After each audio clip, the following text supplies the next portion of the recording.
দুর্গাপুর ইস্কনের 18তম রথযাত্রার শুভ সূচনা হলো বৃহস্পতিবার। প্রায় 2 লক্ষ লোকের সমাগম হলো এই রথযাত্রায়।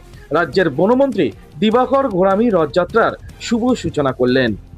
সামনে চলো, সামনে চলো, সামনে চলো, কেউ সাইডে দাঁড়াবে না মতো, সামনে চলো, জয় জগন্নাথ, জয় জগন্নাথ। আজ এখনই হাঁপিয়ে পড়লো, কিছু খাওয়া দাওয়া করেনি নাকি কি জানি, এত প্রসাদ, এত প্রসাদ, আবার রাস্তায় প্রসাদ খাওয়াবো 3 বার, এখনই হাঁপিয়ে পড়লো।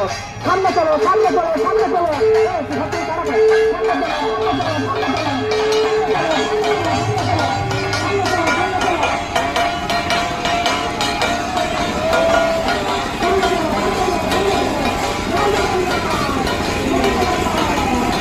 রাজস্থানে বিখ্যাত ঋষভদেব জৈন মন্দিরের আদলে তৈরি হয়েছে দুর্গাপুরে ইস্কন রথযাত্রার মণ্ডপ।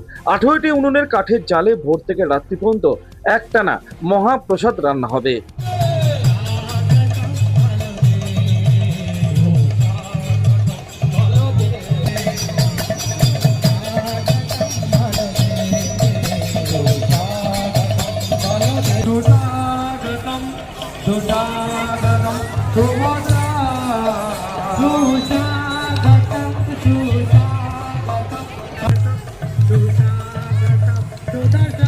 দুর্গাপুরের 2 বিধায়ক লক্ষণচন্দ্র ঘোড়ই ও চন্দ্রশেখর বন্দ্যোপাধ্যায় বৃহস্পতিবার রথযাত্রার এই অনুষ্ঠানে উপস্থিত ছিলেন।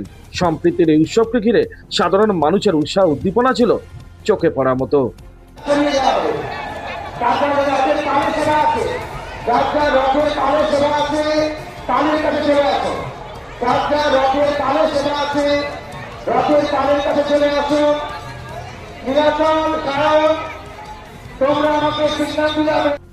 দুর্গাপুর থেকে অনুরাধা সিংগুপ্ত রিপোর্ট, খাঁটি খবর।